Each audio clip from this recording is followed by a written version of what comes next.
Hi, you're watching West Bloomfield 911. I'm your host, Tim Shepard, and on behalf of Chief Michael Patton and my Deputy Chief Kurt Lawson and my brothers and sisters in blue, I'd like to welcome you all to the show. Joining me today is Linda Wolschlager. Linda is a longtime resident of Oakland County and is here to speak on the subject of human trafficking. So first of all, Linda, welcome, and thank you for taking the time today to come. Thank you for inviting me. Oh, it's my pleasure. Like I said, I'm glad you're here. We're going to discuss human trafficking and what you know about it and what you can help the community know about it. Okay. So the first thing I want people to understand is, and they may not know because it's something that isn't talked about a lot, and it may not be in socioeconomic areas. I don't know. We're going to find out. But what is human trafficking? Well, human trafficking is actually when anybody has been coerced, forced, taken by abduction, or used in any way, shape, or form against their will for sex, and someone is getting paid for it. Okay. So it's always for financial gain. So it's not prostitution? No, absolutely not. And Okay. it's never willing. Okay, so it's not that someone has made a decision to make this life. It's victimization. Yes. Okay, I understand. Now, how did you get involved with this topic? What brought you to the seat today that we're sitting in? Yes, I've become really passionate about it. I attended a presentation event on awareness on this topic about 5 years ago. And it was here in Michigan, and I was very shocked to see that 5 of the women that were speaking that day were actually trafficked themselves. And one of them was from Birmingham. And of course, when you hear the word Birmingham, you think, what? Birmingham? You know, most people imagine, oh, this is happening in underprivileged countries in Asia, or maybe even downtown Detroit, whatever their stigmatism might be. But it's absolutely not true. I mean, it's something that can happen anywhere and everywhere. So when I heard their stories, it brought me to tears, as most of the people that were attending were. But I just felt something really strong. I had to do something. I just felt that it's an education that this keeps perpetuating because people aren't talking about it. People don't know about it. They don't know what to do. They don't hear about it. So it continues. Well, and that's the thing. I think that, you know, depending on your area where you live, and I don't mean you, I mean people in general, it may be more, I don't mean subversive, but it's something more that is out in the open and known about, maybe talked about. So areas like you know, Bloomfield Hills or Bloomfield or West Bloomfield, Birmingham, I think a lot of people aren't aware, right, that this is happening. I mean, correct me if I'm wrong, but there's probably homes in different areas, and I'm not saying in our area, but homes that people don't know what's going on inside those homes. That's and right. People could be victimized in those homes. That's right. So how long have you been an advocate with this? How long have you been doing this? Well, I learned about it 5 years ago, and shortly afterwards I started getting involved with advocacy groups that were located in the area, mostly for education, but also they were doing a lot of outreaches. They help women that have already been rescued, and they help get them rehabilitated, find homes for them. But part of the reason why local communities don't hear about it is because when the women are finally talking about it, it could be years later. The emotional trauma that they've experienced is so powerful. They've been threatened for so long against their own life and the lives of their family members. They're living in fear, and it just takes a really lot of time to be able to tell their story, and it sometimes takes a lot of time just to be rescued. Sure. I think, like you said, the trauma that comes with it, I mean, there's some post-traumatic stress. Extremely post-traumatic stress. Yeah, that I think that people aren't aware of. It's not a crime like someone breaking into your car where you can get over. I mean, we don't want our car broken into, but what I'm saying is like it's so damaging to someone's whole psyche that it would take years, like you said. So, you know, when it comes to how this happens, give me an idea of how does it happen? I mean, how are these people getting involved? Who are the people that are doing this? Kind of go. Yeah, it's such a complicated issue. First of all, the targeted age range for boys and girls, because I want to include boys in this, it's not quite as common for boys, but it is definitely happening. It's anywhere from 12 to 18, but that's not to say that young adults aren't victims as well. But what happens is, I think because of social media and people just being more socially isolated, I think our youth in general are more socially needy. So it's very easy for a trafficker to reach out and find somebody on Facebook or Instagram and befriend them and make it seem like they're very interested in them and seem very genuine. And they may not be very old. So for targeting a younger girl, it might only be an 18-year-old or a 19-year-old. So it's not like a 40-year-old, and it doesn't seem quite as creepy. But they're, reaching out and pretending that they're interested in them in every way, shape, and form. And then, kids are just very vulnerable. And it doesn't matter what your socioeconomic background is. Although definitely we know that foster care or runaways are more at risk. They don't have one-on-one family time to give them a lot of attention or time sometimes, so it makes them more vulnerable to the attentions of a trafficker. And even young adults sometimes, you could be tricked into thinking somebody wants to do your pictures, help you get your career going.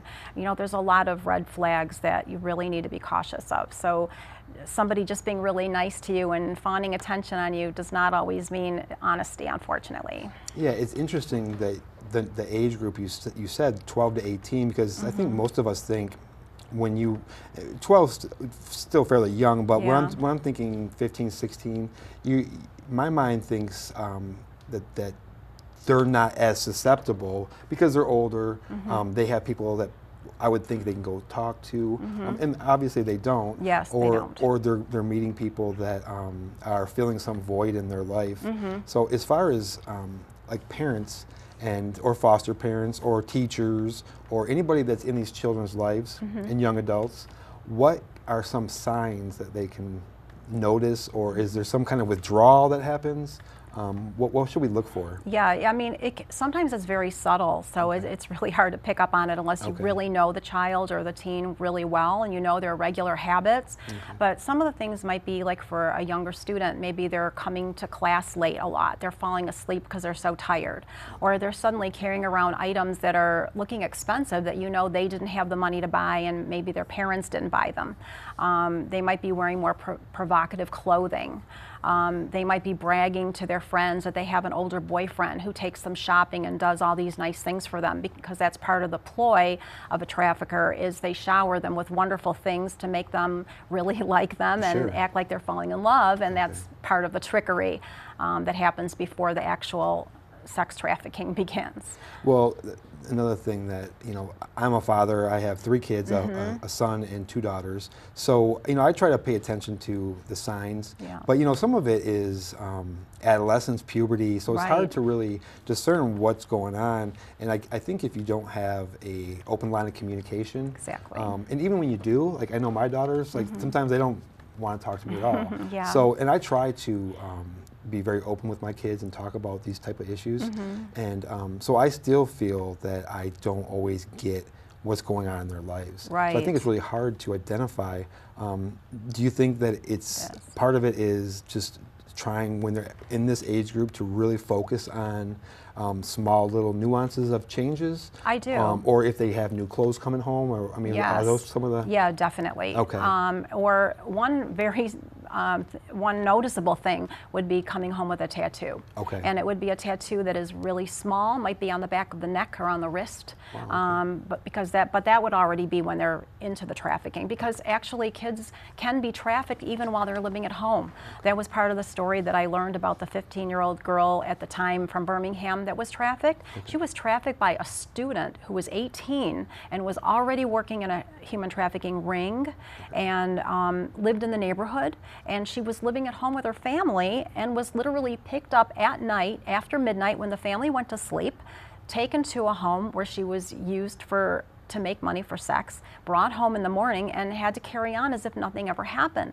And that's just the type of things that happen with these kids. How do you think they control these kids? What are some of the signs, or not signs, but what are some of the tactics they're using to control? Because you'd think if you go home and this happens to you one time, that you may go to your mom or dad or brother or cousin or friend and say, listen, this has happened to me. How are they controlling these kids to continue this? Yes, I know it's hard to imagine that a kid wouldn't tell their friends or their parents. Like, why wouldn't they? But they are living in such horrible fear. Their traffickers are threatening them with their life, the life of everyone in their family. The trickery is so involved that they actually have have like spies that go into their family life and follow people in the family. And so they can say to the girl, you know, I know your mother goes to aerobics on Tuesday, and I know your brother goes to soccer on Wednesday, and really make them think that they're being watched. Yeah, so, you know, when it gets to be that point, and then they start to maybe exert some physical abuse, so that with that, and then possibly drugs. Okay. And that turns into addiction, Okay. and then addiction turns into dependency. And you're down a steep hill Yes, of all very this steep stuff hill. happening. So then, But mostly it's the fear. And I think, and this is just my thinking, maybe there's some almost embarrassment that this is happening to them. Oh yes, and that they, humiliation and shame for sure. Yeah. So these are great manipulators, obviously. Definitely. You know, these people that are doing this. Now, obviously, there's a variety of different people. There it could is. be any, race, religion, color. That's not That's right. an indicator of anything. But are there some things that we should look for? For example, a new family in town that, or not necessarily family, but a new. We'll just say a male person moves into a home. Then you see kids coming in and out. Are those some of the kind of? I mean, what should we? Yes. How can we notice these? Yeah, I mean, that's a really good point. I mean, that could be one of the things, but unfortunately, a lot of the time it could be a friend of the family. It could be someone that the family knows and trusts. Okay. And someone like that would, befriend the teen and act like they want to form a special friendship. Then the psychological manipulation starts. So it could really be anyone and anywhere, and that's the scary thing about it. Yeah. And because these younger teens are so vulnerable with their innocence, they don't have the same fighting tactics like maybe an older teen or a young adult would have. So it's a lot easier to be manipulated and brought into fear, especially. Well, I know that, so just so the audience knows that I met Linda at a nonprofit event, and Linda had a wonderful presentation and did a talk, and so that's one of the reasons why I invited you today, because I really think that, obviously I'm in law enforcement, so these are issues that are important to me. Yes. I'm talking about people's lives and making sure people are okay, and that's why I got into police work. So your professional life, we talked a little bit, and you're a tutor, and you deal with foreign nationals and teaching them English. I do. And now, so how can do you think there's an issue with their kids? I mean, some of their kids probably are better at English than their parents because they're probably, I mean, have you noticed in terms of the kids, any signs in those kind of kids that are in your life? Luckily, no. I have not, and most of the parents that I work with have much younger children that are like under the age of 7. So luckily that part isn't anything I have to deal with personally. But I also know that there are people that have been trained as traffickers that are working in the area of like being a spy and being trained for psychological warfare. So they literally will stalk the malls and they'll look for girls that look like they're vulnerable. They have their own way of knowing who they think would be a good target. After they see someone they think they want to try to talk to, they'll figure out what their personality is like by the way the girl responded to them when they talked to them. And if the girl seems shy and like the kind of girl that wouldn't really fight, or seems like maybe her self-esteem is a little low, or she might be easier to deal with per se and not a fighter, then that would be the type of girl that they might want to try to manipulate.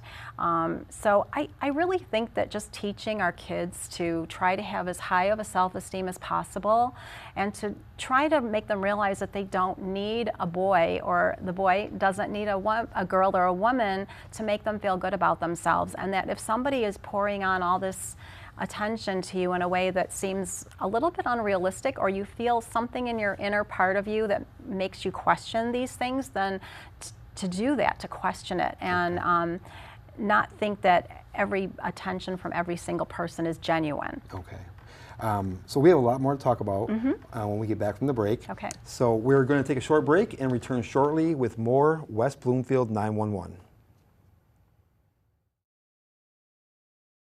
You're watching West Bloomfield 911 on Civic Center TV, a service of the Greater West Bloomfield Cable Communications Commission. For more information or to watch episodes on demand, visit civiccentertv.com/WB911. Civic Center TV, television that's close to home.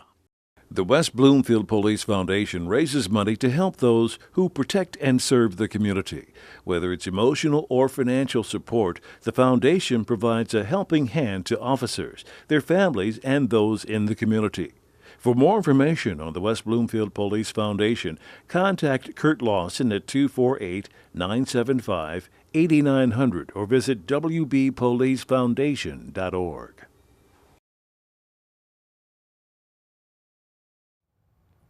Welcome back to West Bloomfield 911. I am your host, Tim Shepard, and again, we're here with Linda Wolschlager, and she's here speaking at the topic of human trafficking. So we're going to get right back into it, Linda, and talk about some more things. I want to go into some statistics, Okay. And I don't need specific numbers, but just give me an idea of where this crime is happening. Okay. Statewide, is there some states that is higher than the other ones? Let's start with some of that stuff. Okay. Well, Nevada right now is #1 in the country for human trafficking, and we were #1 years ago, but luckily we are down to #4. Okay. So that means there are educational strides and government strides that have been made. Luckily, also our state representatives have been on board, Bill Schuette and Clint Kesto, and a couple of the other representatives too, who I can't think of the names at the moment. Sure. Anyway, so we're down to #4, which is good. Yeah, But going down is good. yes, it is. But one of the reasons why Michigan is such a big state for human trafficking is our location to Canada and our location to the I-75 corridor, which makes for easy transporting of victims through the Canadian border. Doesn't mean they're coming from Canada originally. They could be coming from anywhere in the world, but it's a good international place for them to start leading back down through Michigan, getting more victims that they can find in Michigan, and taking them down to I-75 and throughout the country. So human trafficking, believe it or not, is a $150 billion crime. It is so unbelievable when you think of those kind of numbers, and it's everywhere, unfortunately. Sure.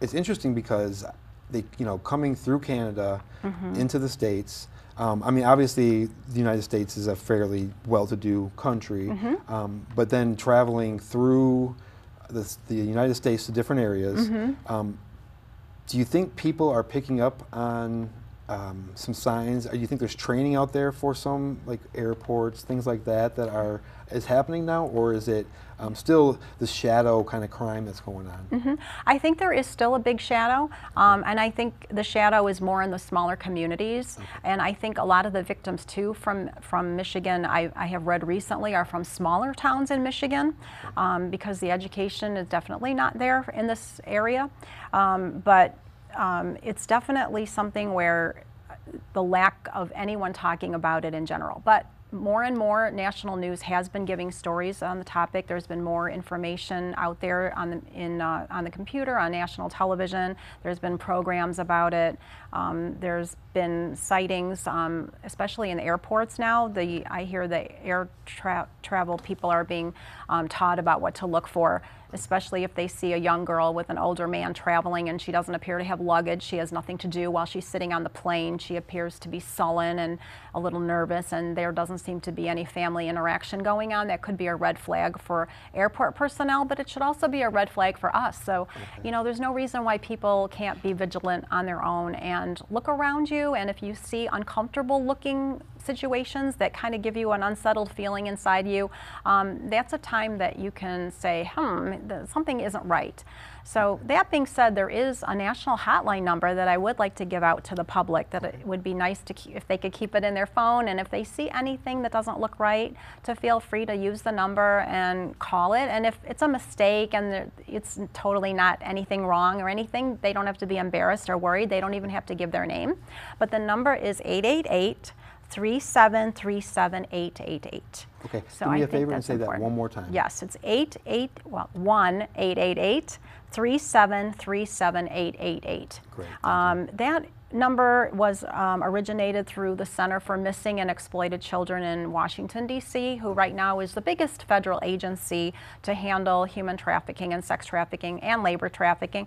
But every state has their own local groups too, their advocacy groups.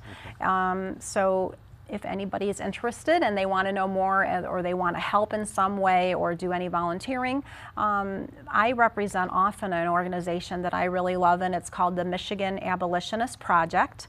And they're a local advocacy group, and they go around educating the public. They do meetings with local police enforcement. They also have outreach to help for rescued girls and get them started on a new life when they don't have anything and they need to start over.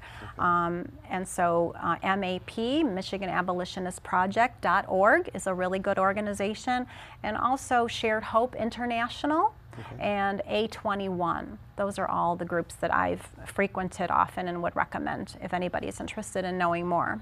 Well, I think it's wonderful to have those resources, and I think it's important that we get that out there because, again, depending on where you live and where you're at, you may not think this stuff happens. People may be like, this will never happen Exactly. here. And from what I'm gathering from you, not only from today, but from our prior meeting and watching your presentation, which was great, by the way, I learned a lot. So I told you, I'm a police officer. We are trained, we learn about these kind of crimes.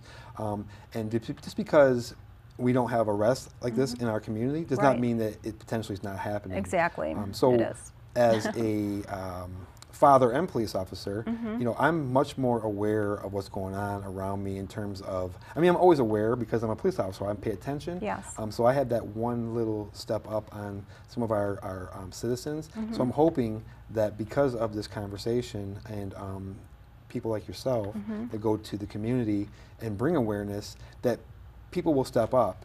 And I'll give you an example. I was in, I forget what town, it's a Michigan town, and I was with my kids, and I saw a van stopped on the road, and it was full of kids, and one girl was screaming, and I'm assuming dad, I don't know, could be anybody, right? Yes. Was trying to hold this child in the car. So I pulled over, multiple people pulled over, and the police eventually came. I don't know the outcome of that, but my point is that if you see something, just stop. Right? Exactly. You're not going to offend anybody. And maybe that kid was having a bad day. Maybe that kid was being human trafficked. We don't know. But if we don't do anything about it in terms of making a difference to try to see, hey, what's going on with the situation, I think that we're not doing our families and our community a good service.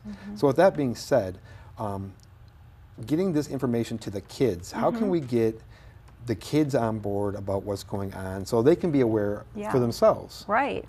Well, you know, part of what got me so interested in wanting to spread the word was that this crime is perpetuating because our youth don't know about it.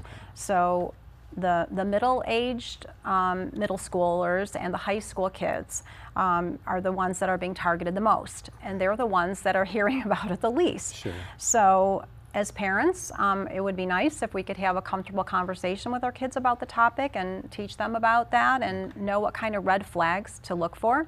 And then I would also like to see this type of educational awareness in the schools, whether somebody privately comes in and does a speech or it's done by someone working in the school district to do an educational awareness. It could be through a youth group, it could be Boys and Girls of America, it could be an after-school youth group of any kind, really, where somebody might come in and teach the kids. Because if they know what to watch for and they can look out for their friends too, it's going to become something that's not an embarrassing thing if, you know, they feel like some shame or embarrassment that they got caught up in this in some way. You know, kids will look at their own vulnerability and be embarrassed by it, but it's natural to be vulnerable when you're a child or a teenager. And if the kids know more, it's just power. You know, we always say knowledge is power. So this is definitely one of those things where that holds true. And well, it seems like they prey on that innocence, and that's the whole point of it, right? Like, for example, if you know your daughter, not your daughter, but a daughter in general, my daughter was not feeling, not necessarily appreciated, but that she's getting the attention, and I'm not talking about hugs and kisses, which is great, but I'm talking about attention in their lives, Yes. about what's going on. They may be very easily manipulated, and it has nothing to do with the intelligence level of the kid. It has to do with the emotional age, right? I mean, Yes. when you get older, I think you can look back, and like we spoke earlier before we started the show about even in Las Vegas with prostitution, there's a lot of human trafficking going on there. Am I correct? Much, yes, and in Michigan too. When people think they see a streetwalker, you know, that's a prostitute, you think, oh, they're just there because they want to be, or this is the only kind of work they can get. Sure. Sometimes that's possible, but I'm finding out more and more that almost 90% of those cases, these women are not there on their own free will, Sure. whether they were runaways or they were homeless or they are now addicted to drugs, and so they're having to deal with their trafficker. These people don't have any freedom. So if there's some way for them to escape when they're older and in prostitution, then that's what we hope for. Sure. But a lot of them are not there from their own free will. You know, the thing that I had mentioned to you earlier, that's very admirable, is I know that you do this on your free time. This is something that you are not doing, you're not paid to be here today. No. You're not going out trying to solicit funds. You're actually here because you're a parent and you're in the community, a resident, Yes. and you want to make a difference. So I think that anybody can make a difference. Absolutely. And, from your perspective, are there ways that people can get involved? And maybe it's part-time, maybe it's one day a month, maybe it's once a week. What can people do if they want to help? Are there some places besides just calling here? I mean, how did you progress to where you're at now? Well, after I had been to the first event that I learned about trafficking and got to meet these women that were rescued traffic victims, I got in touch with the Michigan Abolitionist Project, and I attended educational awareness events that they held. If you go to their website, you can see their calendar and things that are going on. There actually are many other groups. I can't think of all the names offhand, but just Googling human trafficking groups in Michigan will give you the availability to know what's going on throughout the state. That are meetings that you can attend. I would say just for people just to educate themselves as much as possible on the topic, not be afraid to talk about it with your teenagers, whether they're your own children, your nieces or nephews, or even your neighbor. Of course, it's a very sensitive topic. It is. You know, it's not something really comfortable to talk about. Sure. We have so many things to worry our children about, whether it's drugs or alcohol or other crime. Unfortunately, this is just another thing, but we can't just bury our head in the sand, because this can't keep going on, and it's going on because we're not talking about it. I agree. So keeping the lines of communication open, very important. And as far as like social media, you know, my kids are fairly young still, so I notice a lot, and I try to pay attention to what's going on the computer. You know, do you think that that's a big place where they're preying? Definitely. I mean, I know we talked about students, other students, friends of relatives, but there has to be multiple avenues for them to get to these kids. What do you think of these social media sites, and do you, I mean, how can we keep an eye on them from your perspective? Yeah, it's always a big challenge for every parent. Definitely telling the kid that if there is someone trying to contact you and pay you compliments and finding a way to try to meet you in some way, shape, or form, and they are not someone you directly already know, and it's a total stranger from outside your sphere of friends, that's definitely a red flag. And they're very manipulative, so they get a feeling of what the child is like communicatively in order to know how to talk to them and how to make it seem like they're very honest. So these are the types of tricks that kids need to be taught. So these, we'll call them almost handlers, are specifically trained. Exactly. And I don't mean like in a training room, but they're taught. They are specifically trained. Specifically trained how to notice these signs and how to pick out these kids. And I know that just from being in law enforcement, that's always been a problem with people taking advantage of those who are looking for emotional support or are lonely, don't fit in.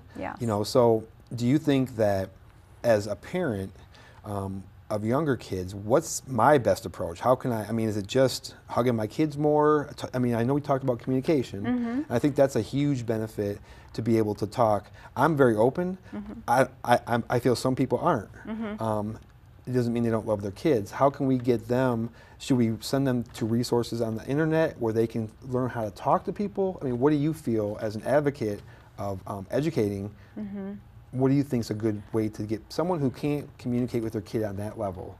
Okay, specifically, very open. Yes. What can they do to broaden their willingness to communicate? Do you think that there's any way to do that? I think that's a really complicated issue, and I think it's a really specific thing, child by child, depending on their personality. I just think that everyone needs to take the responsibility to find a way to speak to their own child the way they know their child can handle hearing that kind of information. You know, every child is vulnerable. It doesn't matter, even the ones that seem to have good self-esteem can easily be tricked. Absolutely. I mean, the human brain isn't fully developed until age 25. Right. So none of us are making great decisions anyway until then. Right, I agree. So it's just letting them know that there is this fear out there, that there is something they need to be watching for. And I just think something to keep in the back of your mind at all times and hope for the best. And yes, it's definitely communication. I mean, the closer you are to your parents and the more you communicate with your parents, of course, that's going to help. But it's not possible in every family. Yeah, in every age group, so they change and they Yes, get different exactly. age groups. But I would like to ask you to do one more thing for me. If you would say the number one more time so people have it, and then we're going to wrap this up. But I want to get that information out one more time. Okay. It's 1-888-3737-888. Well, I want to thank you very much for coming in today. I think the topic is something that needs to be discussed, like we just talked about communication. And I'd like to thank you for joining us for this episode of West Bloomfield 911. You can keep up with the police department by liking us on Facebook and following us on Twitter and Instagram. You can also sign up for Nixle.com and crimemapping.com for the most up-to-date information from the police department. Thank you very much for watching. Take care and goodbye.